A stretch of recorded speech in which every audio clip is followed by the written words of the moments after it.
أشرقت نفسي بنور من فؤادي حينما رددت يا رب العباد وانتشت روحي وصار الدمع يجري يا إلهي خذ بقلبي للرشاد أشرقت نفسي بنور من فؤادي يا أيها الذين آمنوا أطيعوا الله وأطيعوا الرسول ولا تبطلوا أعمالكم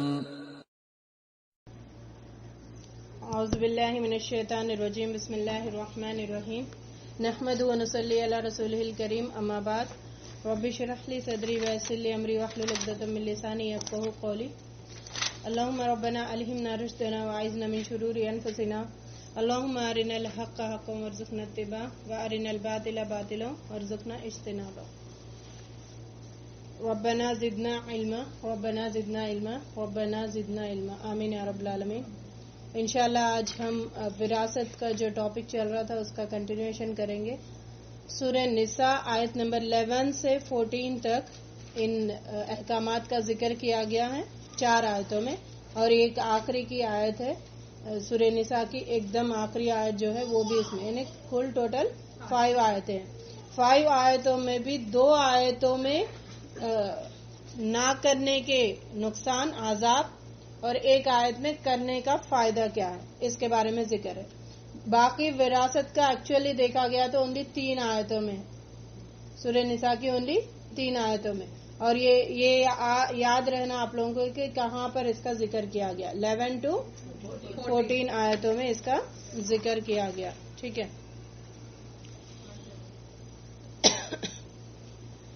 تو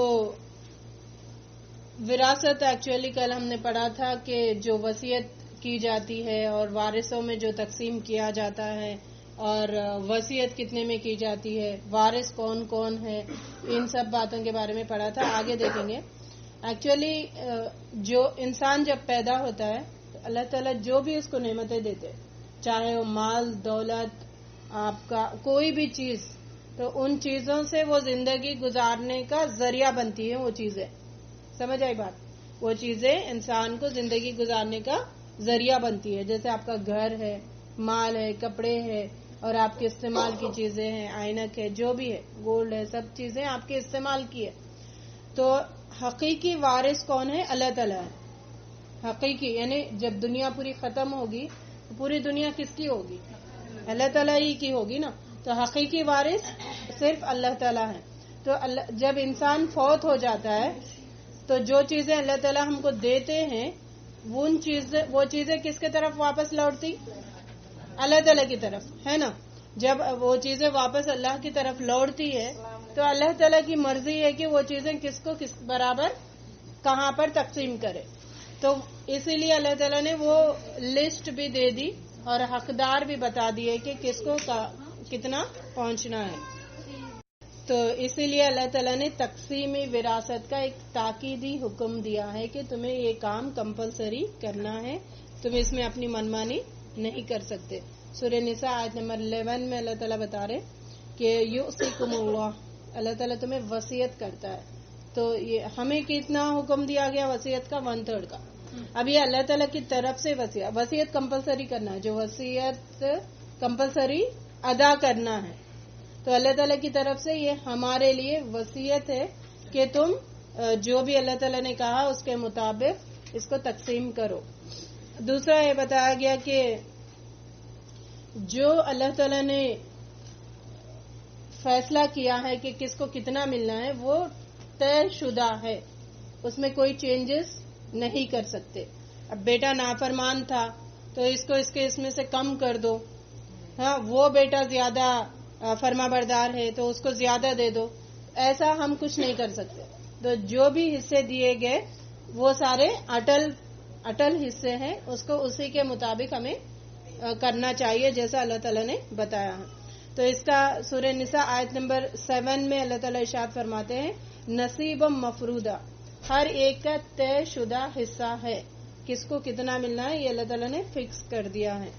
آگے بتایا گیا فریضۃ من اللہ واللہ علیم حکیم، یہ اللہ تعالیٰ کی طرف سے فرض ہے تم پر اور اللہ تعالیٰ بہت ہی حکمت والا ہے. اس کو پتا، ہم کو نہیں پتا کہ کس کو کتنا ملنا چاہیے، اس کو پتا ہے کہ کس کو کتنا ملنا ہے، کون کتنا کا حقدار ہے. تو اسی لیے ہمیں اپنی مرضی سے کوئی نہیں، یہ اللہ تعالیٰ کا فرض ہے. ان احکامات پر اللہ تعالیٰ نے 2 ورڈ لکھے. کون سا؟ ایک فریضۃ من اللہ، بولیے ایک فریضۃ من اللہ، دوسرا ہے وصیت یوصیکم اللہ، اللہ تعالیٰ تمہیں وصیت کرتا ہے. دوسرا یہ اللہ تعالیٰ کی طرف سے فرض ہے. تو یعنی اس حکم کی اسٹرانگنیس پتا چل رہی نا، فرضیت کے ساتھ ساتھ. جیسے نماز کے بارے میں کیا گیا، یہ فرض ہے، فرض ہے. وصیت کہیں پر بھی نہیں آیا نماز کی میں تمہیں وصیت کرتا ہوں، یہ اللہ تعالیٰ نہیں بولے، لیکن فرضیت کا حکم آ رہا ہے. بات سمجھ آ رہی؟ تو جب فرضیت اور وصیت 2 بھی آ گئی تو پھر ان احکامات، یہ احکامات بہت ہی اسٹرانگ ہے. اور انما الاعمال بالخواتیم، آخرت کا دار و مدار، اپنے خاتمے کا دار و مدار اس پہ ڈیپینڈ ہے. تو اس پہ بہت محتاط ہونا چاہیے. کسی کا ایک ذرا برابر بھی لیتے ہوئے ہمیں بہت سوچنا چاہیے کہ ہم اپنی آخرت برباد نہ کریں، کیونکہ اصل خسارہ کیا ہے؟ آخرت کا خسارہ ہے. اور اللہ تعالیٰ آگے فرما رہے کہ سورہ نساء کی اسی میں 12 آیت میں غیر مضارم وصیت من اللہ واللہ علیم حکیم، بغیر کسی کو نقصان پہنچائے یہ اللہ کی طرف سے وصیت ہے اور اللہ بہت ہی جاننے والا اور بردبار ہے. اسے میں کسی کو حق تلفی نہیں ہوگی، نقصان نہیں ہوگا اور نہ ہی کچھ ہوگا، یہ اللہ تعالیٰ کی طرف سے. کیونکہ جو نئی دکھنے والی چیزیں ہیں اس کا بھی اللہ تعالیٰ جاننے والا ہے، اور جو کس کے دل میں کیا چل رہا ہے وہ اللہ تعالیٰ جاننے والا ہے. اسی لیے یہاں پر جب یہ سن رہے ہم سب، میں اور آپ، ان باتوں کے لیے اپنے دل، دماغ اور ہر چیز کو پریپیئر کر لے. ہاں میں اسی کے حساب سے کروں گی، کیونکہ مومن کیا ہوتا ہے؟ لکیر کا فقیر ہوتا ہے نہیں ہوتا ہے؟ مسلمان کیا ہوتا ہے؟ لکیر کا فقیر. اور لکیر وہ کس نے ڈالی ہوتی ہے؟ اللہ تعالیٰ نے ڈالی ہوتی ہے. تو اس کے مطابق ہمیں فقیر ہونا ہی ہے. اور اپنے دماغ سے یہ نکال دو کہ نا انصافی، انصاف، ہم اتنا کما رہے ان کو کیوں جانا، یہ کیوں، ایسا کیوں نہیں. یہ اپنے آپ کو مینٹلی پریپیئر ہو جاؤ کہ میں اپنی آخرت سنواروں گی، میں ان کے مطابق اللہ تعالیٰ جیسا حکم دے رہے اس کے مطابق ہی کروں گی، چاہے میرے ساتھ کوئی بھی بد اخلاقی کرے، رشتہ توڑ دے یا کچھ بھی کر دے، لیکن میں اللہ تعالیٰ کی طرف سے. یہ ضروری ہے، اپنے آپ کو مینٹلی پریپیئر کرو. یہ سننے کے پہلے یہ بہت ضروری ہے، کیونکہ اللہ تعالیٰ ہی حقیقی خیر خواہ ہے اور حقیقی انصاف کرنے والا ہے. تو اس کے علاوہ جیسے ہمارے پاکستان میں یہ سسٹم ہے نا کہ محبت میں، پوتے کی محبت میں انہوں نے قانون فکس کر دیا کہ پوتے کو بھی ملے گا اس میں سے. یہ پاکستان کا ایک قانون ہے. انڈیا میں تو بہرحال غیر ہندوؤں کا قانون ہے، اور مسلمان اپنے حساب سے کرے تو پھر وہ دل کی محبت کے چلتے اس کو بھی شامل کر لیتے، اس کو بھی شامل کر لیتے، جو اس میں شامل نہیں ہوتے ان کو بھی ہم شامل کر لیتے. اور ایک یہ محبت کے چلتے ایسے کرتے ہیں ہم غلط حرکت. دوسری یہ کہ لالچ کے چلتے بھی کرتے ہیں، کہ لالچ ہوتی ہے نا، پیسے انسان کو ہر گناہ کرواتا ہے، تو لالچ کے چلتے بھی ہم بہت سارے گناہ کر دیتے. تو اللہ تعالیٰ اس میں ارشاد فرما رہے سورہ نساء کی 11 آیت میں آباؤکم و ابناؤکم لا تدرون ایہم اقرب لکم نفعا فریضۃ من اللہ ان اللہ کان علیما حکیما. اللہ اس میں کیا فرما رہے کہ تم لوگ یہ نہیں سمجھ سکتے کہ فائدہ پہنچانے کے لحاظ سے تمہارے باپ تمہارے زیادہ قریب ہے یا تمہارا بیٹا، تم نہیں جان سکتے. تو اور یقیناً اللہ تعالیٰ سب کچھ جاننے والا ہے اور بڑا ہی حکمت والا ہے. تو لہٰذا اللہ تعالیٰ کی فرمان پر، اللہ تعالیٰ کی باتوں پر اپنے آپ کو راضی کر لو. سمینا و اطعنا، اور ہر وقت یہ بولتے جاؤ جب آپ احکامات سن رہے، دل راضی نہیں ہو رہا تو آپ فوراً بولو سمینا و اطعنا، ہم نے سنا، ہم اطاعت کریں گے. ٹھیک ہے انشاءاللہ. تو سمینا و اطعنا کہتے جائے، دل بھی راضی ہوگا اور اللہ تعالیٰ خوش بھی ہوں گے اور آخرت ہماری سنور جائے گی انشاءاللہ. ٹھیک ہے. تو اور کیا ہے، اب ایک اور چیز جو غلط ہمیں کرتی ہے، تھوڑا ہی ہے نا، ایک پینسل ہی چھوٹ گئی ہے، اس میں کیا کرنے کا، تو ایسا نہیں، تھوڑا ہو یا زیادہ اس میں برابر ہمیں کرنا ہی ہے.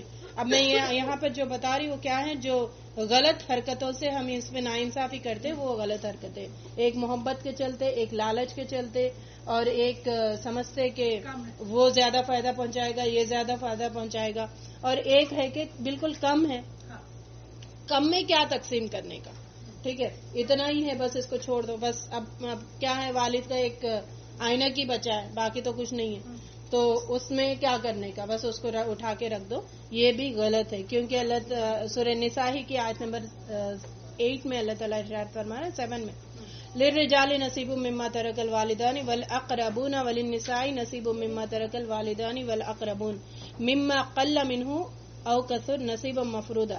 مردوں کے لیے اس مال میں سے حصہ ہے جو والدین اور قریبی رشتہ دار چھوڑ جائے، اور عورتوں کے لیے بھی اس مال میں سے حصہ ہے جو والدین اور قریبی رشتہ دار چھوڑ جائے. یہاں اصل بات آ رہی، خواہ وہ تھوڑا ہو یا زیادہ، او مما قل منہ، تھوڑا، قلہ تھوڑے کو کہتے ہیں، قلیل تھوڑا، قلہ بہت ہی تھوڑا، چاہے وہ بہت ہی کم کیوں نہ ہو، اس میں سے بھی آپ کو تقسیم کرنا ہے، اور بہت زیادہ بھی کیوں نہ ہو اس میں سے بھی آپ کو تقسیم کرنا ہے، ٹھیک ہے. اور اللہ تعالیٰ تو یہاں پہ بتا دیے. ایک اور چیز ہم یہ کرتے کہ غلط کرتے کہ لڑکیوں کو جہیز میں بہت سارا مل جاتا ہے، تو اس وجہ سے وراثت میں لڑکیوں کا حصہ ہم کاٹ دیتے، اور جو جہیز ہے وہ لعنت ہے، ہندوؤں کی طرف سے ہم نے اس کو اڈاپٹ کیا. اسلام یہ جہیز کا حکم نہیں دیتا، اسلام یہ جہیز کا حکم نہیں دیتا. ہاں اگر لڑکا ہے، وہ غریب ہے، اس کی استطاعت نہیں کہ اپنی بیوی کو پال سکے، تو آپ لڑکے کی ہیلپ کرو. ایکچولی شادی میں کرنا کیا ہے، لڑکے کی ہیلپ کرنا ہے. اگر لڑکے کے پاس فل ہے تو لڑکی کو کچھ نہیں دینا. نبی صلی اللہ علیہ وسلم نے اپنی 4 بیٹیوں کو بھی کچھ نہیں دیا. یہ غلط فہمی ہے کہ حضرت فاطمہ رضی اللہ تعالیٰ عنہ کو آپ نے جہیز دیا، آپ نے فاطمہ رضی اللہ تعالیٰ عنہ کو نہیں دیا، بلکہ حضرت علی رضی اللہ تعالیٰ عنہ کو آپ نے گھر کا سامان دیا تھا، کہ ان کے پاس کچھ نہیں تھا، کیونکہ ان کے بھی ولی نبی صلی اللہ علیہ وسلم ہی تھے، ان کے پاس ہی پلے تھے، اس وجہ سے آپ نے ان کی مدد کی تھی، ورنہ اپنی بیٹی کی انہوں نے بیٹی کو کچھ نہیں دیا تھا، ٹھیک ہے. تو یہ لعنت ہے، لعنت ہے، ایکچولی اس کو کیا کہیں گے، لعنت ہی کہیں گے. جو ہم نے کر چکا، میں اور آپ نے اللہ تعالیٰ سے معاف فرمائی، یا پھر اس کا کچھ ایسا اللہ تعالیٰ ہمیں حکمت عطا کرے کہ اس گناہ کو ہم ختم کر کے جائے اپنے مرنے کے پہلے، تو ایکچولی وہ لعنت ہی ہے، اس کو دینا نہیں ہے بچیوں کو. اب اگر ایسے شروع کریں گے تو نارمل شادیاں ہوں گی نا، اگر ہم نہیں شروع کریں گے، ہم محبت کے چلتے نہیں دینا ہی ہے، دینا ہی. محبت ہی چیزوں کو بگاڑتی ہے، محبت ہی یہ ساری فساد کی جڑ ہے. تو اسی لیے انسان ایکچولی مومن ہر حساب سے معتدل ہوتا ہے. آپ کی نفرت بھی اعتدال میں، آپ کی محبت بھی بیلنس، آپ کی اور کیا ہے، نفرت، محبت، غصہ، وہ بھی بیلنس ہونا چاہیے. آپ کی ہر فیلنگ بیلنس میں ہونا چاہیے. لیکن ہمارے یہاں محبت ابل کے آتی ہے، نفرت بھی ابل کے آتی ہے، دشمنی بھی ابل کے آتی ہے، کسی کا ہم بیلنس نہیں کرتے، اس وجہ سے فساد ہوتا ہے، اور وہاں پر پھر نادم ہونا پڑتا، خسارہ اٹھانا پڑتا. اللہ تعالیٰ ہمیں ہدایت عطا فرمائے. اچھا، قرآن میں جو طے شدہ حصے دار ہے وہ کون کون ہے؟ ایکچوئل قرآن نے جو بتایا، قرآن میں اتنے ہی لوگوں کا ذکر ہے، باقی کا حدیث میں نبی صلی اللہ علیہ وسلم نے کلیئر کیا ہے. قرآن میں کس کس کا ذکر ہے؟ والدین کا، ماں باپ دونوں کا الگ الگ حصہ الگ الگ سچویشن میں ہوگا. اور ایک ہے بیوی کا حصہ ہوگا، شوہر کا حصہ ہوگا، بیوی فوت ہوگی تو شوہر، شوہر فوت ہوگی تو بیوی کا حصہ ہوگا. نیکسٹ ہے کہ بیٹے کا حصہ ہے اور بیٹی کا حصہ ہے. یہ کتنے ہو گئے؟ والد، والدہ، میاں، بیوی، بیٹا، بیٹی، 6 حصے ہو گئے، ٹھیک ہے. لیکن یہ ایز پر سچویشن یہ بدلتا رہتا ہے. کسی کی اولاد ہو تو حصے میں چینجز آتے، کسی کی اولاد نہ ہو تو حصے میں چینجز آتے ہیں. والدین نہ ہو تو بھائی بہن اس میں شمار ہو جاتے ہیں.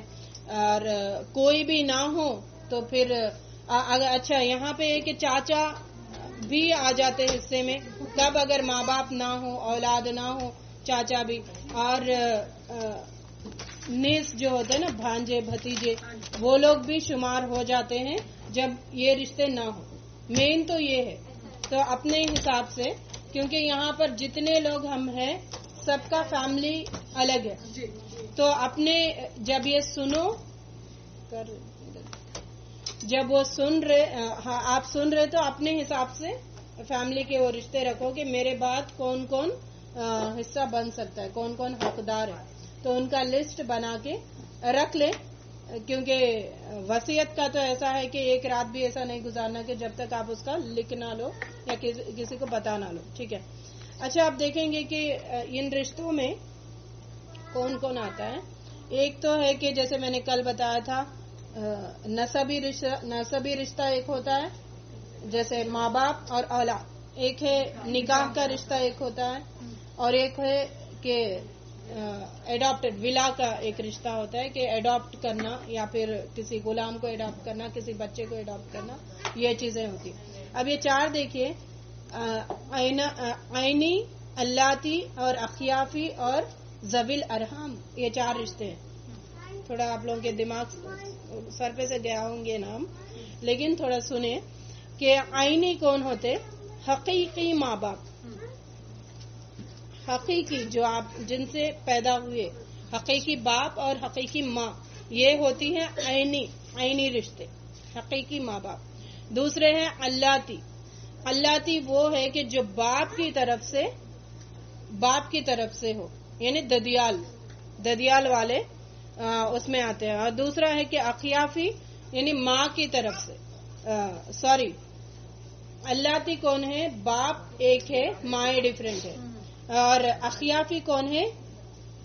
ماں ایک ہے اور باپ ڈیفرنٹ ہے. کیونکہ ایک عورت کی اور ایک شوہر کا انتقال ہو گیا تو دوسرا شوہر آتا ہے، دوسرے شوہر کا انتقال ہو گیا تو تیسرے.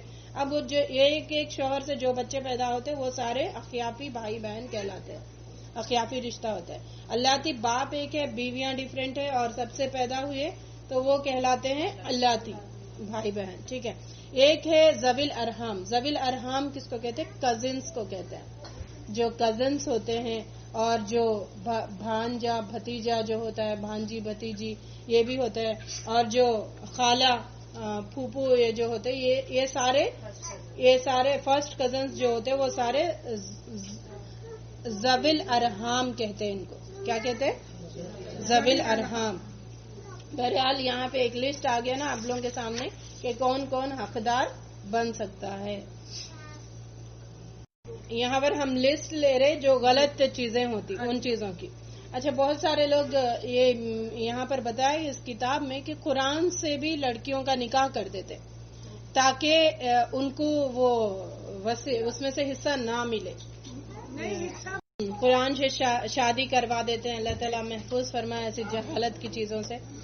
اور بہت سارے لوگ جائیداد اپنے منہ بولے بیٹوں کو بھی دے دیتے ہیں، جس کا اسلام نے ایک دم رشتہ کاٹ ہی دیا کہ منہ بولا بیٹا آپ کا بیٹا نہیں ہو سکتا. کیونکہ کسی کے دل میں کسی کے چھاتی میں دو دل نہیں ہو سکتے، اور کسی کے اسی طرح منہ بولا بیٹا بیٹا نہیں ہو سکتا. حقیقی ہی حقیقی ہے.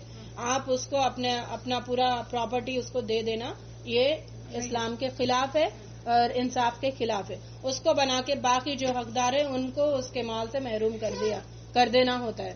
تو لہٰذا ایسا نہ کریں. آگے دیکھیں سورہ احزاب آیت نمبر 5 میں اس کا ذکر کیا گیا ہے کہ اور ماں حقیقی ماں ہی ہو سکتی ہے. بیوی سے آپ زہار کر کے اس کو ماں بنا دیے تو پھر وہ ماں نہیں بنتی. اس کا ذکر کیا گیا سورہ احزاب میں. لیس من رجل، یہ حدیث ہے بہت ہی ایسی مطلب کہ جو ہم حرکتیں کر رہے ہیں اس کے بارے میں کہ نبی صلی اللہ علیہ وسلم نے فرمایا جو شخص جانتے ہوئے بھی اپنے باپ کے علاوہ کسی غیر کو اپنا باپ ظاہر کرے اس پر جنت حرام ہے. جنت حرام ہے اس پر جو اپنے باپ حقیقی باپ کے نام سے انٹروڈیوس نہیں ہو رہا، کسی اور کو اپنا باپ ظاہر کر رہا، اس کے اوپر اللہ تعالیٰ جنت حرام کر دیے. وہ جنت میں نہیں جا سکتا. اب یہ لوگ کیوں کرتے ہیں؟ محبت کا چلتے. اتنی محبت ہے کیوں کہ جو دوسروں کی بھی آخرت برباد کر رہے، آپ اپنی بھی آخرت برباد کر رہے. ہاں کسی کو رکھنا ہی ہے تو ایسے طریقے سے رکھو کہ اس کو بتا دو کہ آپ کے حقیقی ماں باپ وہ ہیں، ہم نے آپ کو اڈاپٹ کیا ہے. اب بات جب وہ بڑے ہو جائیں گے، پردے کا ہوگا، محرم نہیں ہوں گے تو پھر وہ پردہ لازم ہو جائے گا. عورت ہے تو لڑکا غیر محرم بن جائے گا، اور آدمی کے لیے وہ لڑکی غیر محرم بن جائے گی، پھر وہاں پہ پردہ کرنا پڑے گا. اور ایک حدیث میں یہ بھی بتا رہے کہ جو ذمہ داری اللہ تعالیٰ آپ کو نہیں دیتے دنیا میں، اس کو اگر آپ نے لی زبردستی تو اس میں بہت پوچھ ہے. ٹھیک ہے، تو اسی لیے جو ذمہ داری مل رہی اسی کو نبھاؤ. ذمہ داری مطلب آپ بیوی بن گئے تو اللہ تعالیٰ کی طرف سے ہوا. کئی عورتیں ایسی ہیں جو بغیر شادی کے بھی مر جاتی ہے، لیکن آپ کو ذمہ داری دی ہے، اس کو نبھاؤ. اس میں اللہ تعالیٰ آسانی کریں گے. آپ کی اولاد ہے، اس کی پرورش کرو، اللہ تعالیٰ آسان کریں گے. اولاد نہیں ہے، آپ لے رہے، ذمہ داری نہیں دی ہے، پھر بھی آپ اٹھا رہے، تو اس میں بہت پوچھ ہوگی اور بہت مشکل بھی ہوگی. دنیا میں آپ نہیں نبھا سکتے، آپ حق ادا نہیں کر سکتے اس ذمہ داری کا. ٹھیک ہے، اور منہ بولے بچوں کے نام جائیداد یہ کرنا یہ بھی غلط ہے. اچھا، یہاں پہ اور ایک بتایا گیا، صرف یہی نہیں کہ بناوٹی ماں باپ اور چاہتے ہیں کہ ان کے رشتہ دار بھی بچوں کو اسی رشتے کی حیثیت دے. جب اڈاپٹ کرتے تو اور ایسا کرتے کہ حقیقی ہے، سب خالہ بھی حقیقی خالہ بن جاؤ، چاچا بھی حقیقی چاچا بن جاؤ، تو ایسے تو نہیں ہوتا نا. حقیقی ہے. اور اسی لیے اسلام نکاح کو بہت اہمیت دیتا ہے. اس کے بعد جو آیتیں آئی ہیں وہ زنا کو ختم کرنے کی اور نسب کو باقی رکھنے کا اسلام بہت. اس لیے جب نکاح ہوتا ہے تو 4 لوگوں کو اکٹھا کرنے کا، سب گواہ بنے آپ کے نکاح کا. آزادی سے زنا کرنا، یہ ساری چیزیں اسلام ختم کرتا ہے. اور بتایا گیا کہ ہاں ان کو کتنا دینا. چلو آپ نے پالا، محبت تو ہے، اللہ تعالیٰ نے رکھا ہے، تو جو 1/3 ہے نا جس میں آپ وصیت کر سکتے، وصیت کا تو آپ کو پورا حق ہے، باقی مال میں سے آپ کو حق نہیں ہے، تو وصیت آپ اس بچے کے نام کر سکتے ہیں جس کو آپ نے پالا ہو، اور وہ بھی 1/3 ہی. ٹھیک ہے، تو اس میں آپ کر سکتے ہیں. اور دنیا میں آپ گفٹ وغیرہ کچھ دے رہے، کچھ ایسی چیزیں کر رہے، تو اس میں بھی انصاف کے ساتھ کہ پورا ہی اس کے نام لکھا دے رہے، باقی لوگوں کو یہ کر رہے، ایسا بھی نہیں کرنا ہے. تو اور غلط یہ ہے کہ جہیز وراثت کا بدل نہیں ہو سکتا. جیسے ابھی ہم نے پڑھا تھا کہ جہیز دے دیے تو پھر وراثت میں سے کاٹ دے رہے لڑکی کا حصہ، یہ ہم نہیں کر سکتے. اور قرآن ہمیں اپنی زندگیوں میں جو بچوں کو دیتے، ابھی جو سوال آپ نے پوچھا تھا کہ مالی مساوات کرنا ضروری ہے.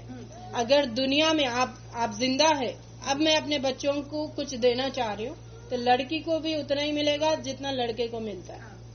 مرنے کے بعد پھر لڑکے کو ایک حصہ ملے گا، لڑکی کو آدھا حصہ ملے گا. ٹھیک ہے، تو زندگی میں اگر تقسیم کرنا چاہ رہے تو مساوات ضروری ہے. اس میں اونچ نیچ کرے تو پھر یہ پوچھ کا باعث بنتی ہے. بشیر بن نعمان سے روایت ہے کہ رسول صلی اللہ علیہ وسلم نے فرمایا، وہ کہتے ہیں کہ میرے باپ نے مجھے ایک عطیہ دیا، تو عمر بنت نعمان کے والدہ نے کہا کہ جب تک آپ پر رسول صلی اللہ علیہ وسلم کو گواہ نہ بنائے میں راضی نہیں ہو سکتی. چنانچہ رسول صلی اللہ علیہ وسلم کی خدمت میں حاضر ہو کر انہوں نے عرض کیا، میں نے عمر بنت رواحہ کے بیٹے کو ایک عطیہ دیا ہے، تو اس سے کہا کہ پہلے میں آپ صلی اللہ علیہ وسلم کو اس پر گواہ بنا لوں. آپ صلی اللہ علیہ وسلم نے دریافت فرمایا، کیا اسی جیسا عطیہ تم نے تمام اولاد کو دیا ہے؟ انہوں نے جواب دیا کہ نہیں. اس پر آپ صلی اللہ علیہ وسلم نے فرمایا، واتقوا اللہ واعدلوا بین اولادکم، اللہ سے ڈرو اور عدل کرو اپنے اولاد کے درمیان. بخاری کی حدیث ہے. اور اللہ سے ڈرنے کی یہاں پہ نبی صلی اللہ علیہ وسلم نصیحت کر رہے، اور اپنے اولاد میں عدل کرنا. یہ تو بہت دیکھا گیا کہ بڑے سے محبت ہے تو بڑے کو سب دیتے جا رہے، زندگی میں اسی کو لٹا رہے، اسی کو دے رہے. اس کی بیوی سے بھی محبت، اب وہ بیٹے سے محبت تو بیوی سے بھی اس کی محبت، اس کے بچوں سے محبت، باقیوں کو چھوڑ دے رہے. ایسا نہیں ہے. کتنی باریکی سے اسلام ایک حق کی حفاظت کر رہا ہے نا.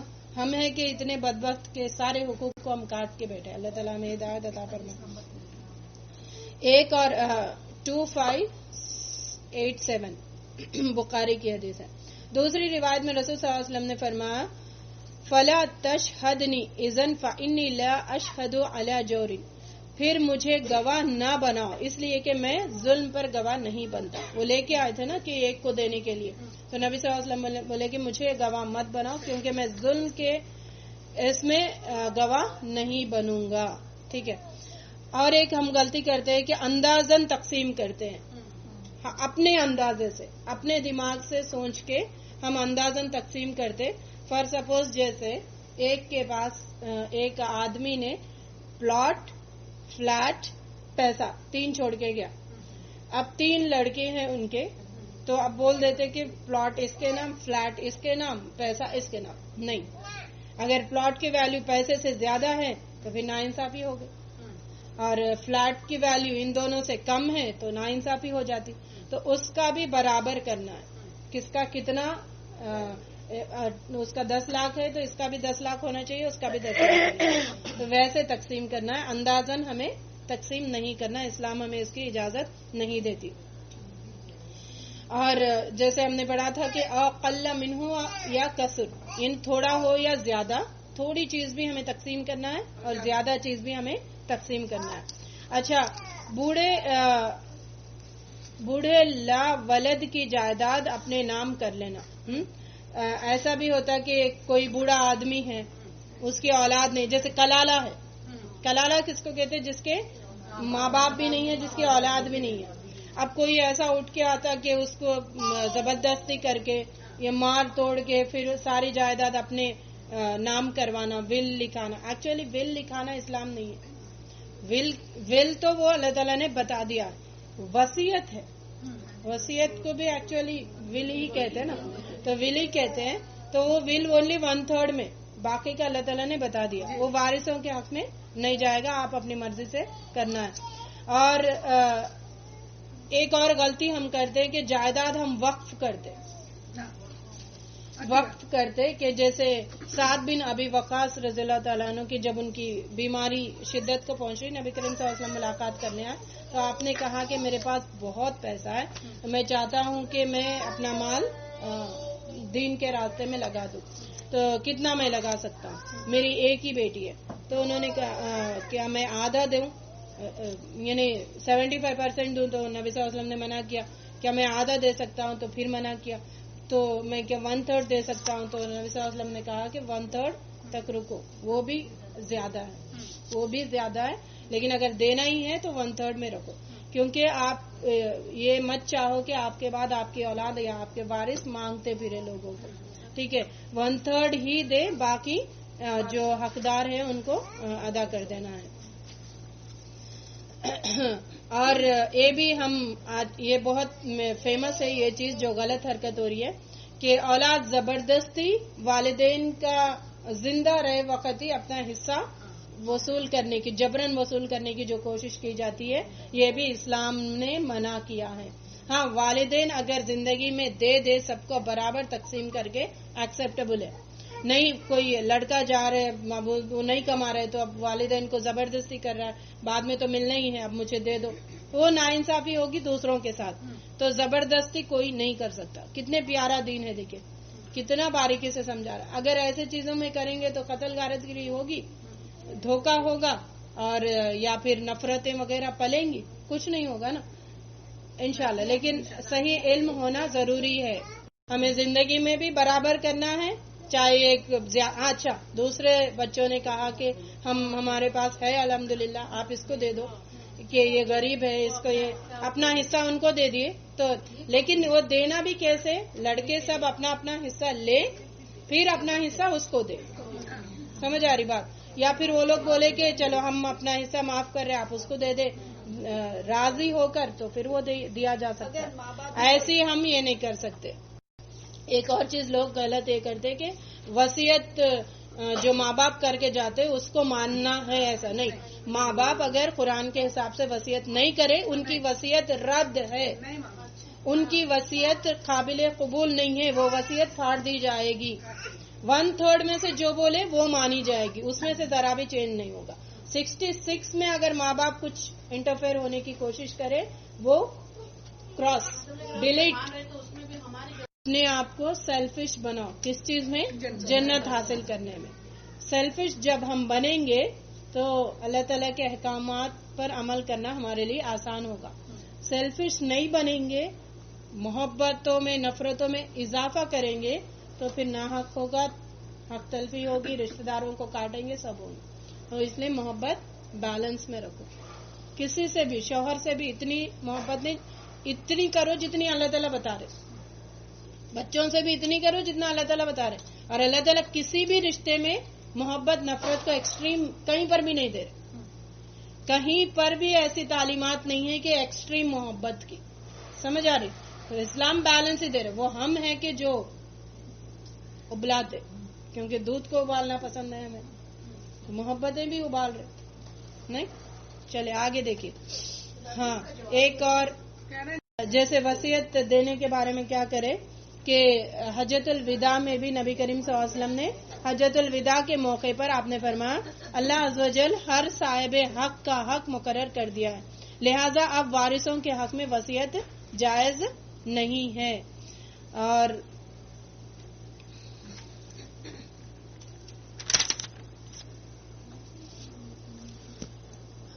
علم الفرائض کے بارے میں بتایا گیا کہ ہم کسی کو سکھائے تو وہ بہت بڑی نیکی اور ثواب جاریہ کا باعث بنے گا, اور ہم لوگوں کی آخرت سنوارنے والوں میں شامل ہو جائیں گے. تو یہ خود بھی سیکھے, دوسروں کو بھی سکھانا ہے. آپ کے جو بھی دماغ میں سوال ہے, بات تھوڑا غور سے سنیے, آپ کے دماغوں میں جو بھی سوال ہے ان کو اپنی فیلنگ سے مت جوڑیے. فیلنگ سے نہیں جوڑیں گے تو یہ چیزیں برابر ہوگی تقسیم. آئی بات سمجھ میں؟ قرآن کے مطابق کس کو کتنا حصہ ملنا ہے بس یہ سوچو. پھر یہاں بیٹھ کے ہم اپنی فیملی کا جج نہیں کر سکتے ہو, باہر گھر جاؤ پھر اپنا ایک پلان بناؤ. 6th حصہ والدین کے لیے ہے, ٹھیک ہے. 100 ریال میں سے 6th حصہ مطلب 17 ریال والدین کو ملے گا. اگر اولاد ہو تو والدین کو کتنا حصہ ملے گا؟ 6واں حصہ, اور وہ 100 ریال میں 17 ریال ہوتے ہیں. اگر ایک لڑکی ہو تو آدھا حصہ اس کو ملے گا, یعنی 100 ریال اگر باپ نے چھوڑ کے گیا تو 50 ریال بچی کو دینا ہوگا, ایک لڑکی ہے تو. اولاد نہ ہو تو مال کا 1/3 اور باپ کو ملے گا, اور ماں کو 1/3 ملے گا اور باپ کو 2/3 ملے گا. اولاد نہ ہو اور ماں باپ ہے, صرف اولاد نہیں ہے ماں باپ ہے, تو ماں باپ میں سے ماں کو 1/3 ملے گا یعنی 33 ریال, اور 66 ریال باپ کو ملے گا, ٹھیک ہے. ایک اور ہے کہ والد نہ ہو, ماں ہی ہو, اور بھائی ہو تو ماں کو 6واں حصہ اور باقی بھائیوں میں تقسیم ہوگا.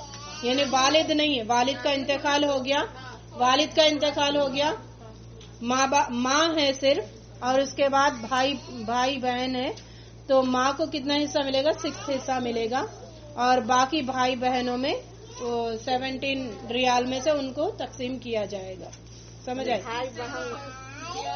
اولاد نہ ہو تو شوہر کو آدھا حصہ ملے گا, باقی نصف میکے والوں کو دے. عورت اگر فوت ہو گئی اور اس کے اولاد نہیں ہے, شوہر ہے اور میکے والے ہیں, تو شوہر کو آدھا حصہ ملے گا اس کے مال میں سے, اور باقی اس کے میکے والوں کو ملے گا عورت کے فوت ہونے پر. دوسرا, اگر اولاد ہے تو 4واں حصہ شوہر کو ملے گا اور باقی اولاد میں تقسیم ہوگا. عورت اگر اولاد بھی چھوڑ کے گئی, شوہر بھی چھوڑ کے گئی, تو اس کے میکے والوں کو نہیں ملے گا, بلکہ شوہر کو 4واں حصہ ملے گا, 1/4 یعنی 25 ریال اس کو ملیں گے, اور باقی اولاد میں تقسیم ہوگا. بیٹے ہیں تو بیٹوں کا حصہ 1, بیٹی ہے تو آدھا حصہ. اور اولاد نہ ہو تو بیوی کو 4واں حصہ, اور اولاد ہو تو بیوی کو 8واں حصہ ملے گا. 4واں حصہ کتنا ہے؟ 25 روپے, اور 8واں حصہ ہوگا 12.5 ریال. وہ اولاد ہے تو ٹھیک ہے، اولاد نہ ہو تو 4th حصہ، اولاد ہے تو 8واں حصہ ملے گا، ٹھیک ہے، بیوی کو. سورہ نساء کا دوسرا رکوع میں جو پورے 4 آیتیں وہ ساری اس کے وراثت کے تعلیم میں، وراثت کے علم میں ہمیں ٹیچ کرتی ہے. اس میں سے بھی 2 ہی آیتیں ہیں جو ایکچوئل یہ سارا ابھی جو میں نے بتایا وہ تقسیم کا 2 ہی آیتوں میں کمپلیٹ ہے. تو اس کو اپنے حساب سے بنائے ایک چارٹ، بیٹھے اپنے شوہر کے ساتھ یا پھر والدین کے ساتھ پھر بیٹھ کے وہ اپنا بنائے تاکہ پھر ہماری آخرت نہ بگڑے. اللہ تعالیٰ ہمیں ہدایت عطا فرمائے. اور ہم نے اللہ تعالیٰ کا کروڑوں احسان مند رہیے کہ اللہ تعالیٰ نے ہماری موت کے پہلے یہ تعلیمات ہمارے کان تک پہنچا دی. اگر موت آ جاتی تو پھر وہ ہمارے لیے حسرت بن جاتی تھی، کیوں نہیں سیکھے تم. اور اچھا ہم بولیں گے قیامت کے دن اللہ تعالیٰ کوئی آیا نہیں ہمیں بولنے کے لیے، تو پھر اللہ تعالیٰ وہاں پہ سوال کریں گے کہ قرآن تمہارے گھر میں تھا، یہ آیتیں تمہارے گھر میں موجود تھی، تم نے پڑھا بھی تھا لیکن سمجھا کیوں نہیں، اس کے مطابق عمل کیوں نہیں کیا، لہٰذا تم اب عذاب بھگتو. تو عذاب بھگتنے سے بیٹر ہے کہ جو جیسا اللہ تعالیٰ بولے ویسے ہم زندگی گزارے. تو اللہ تعالیٰ سے دعا ہے کہ جو بھی پڑھے سمجھے اس کا صحیح فہم، صحیح سمجھ اللہ تعالیٰ ہمیں عطا فرمائے. ہم جو بات سمجھ نہیں آتی اس کو اللہ تعالیٰ ہمارے لیے کلیئر کر دے تاکہ ہم آخرت اپنی نہ بگاڑے. وآخر الدعوانا ان الحمد للہ رب العالمین وما توفیقی الا باللہ. السلام علیکم ورحمۃ اللہ وبرکاتہ.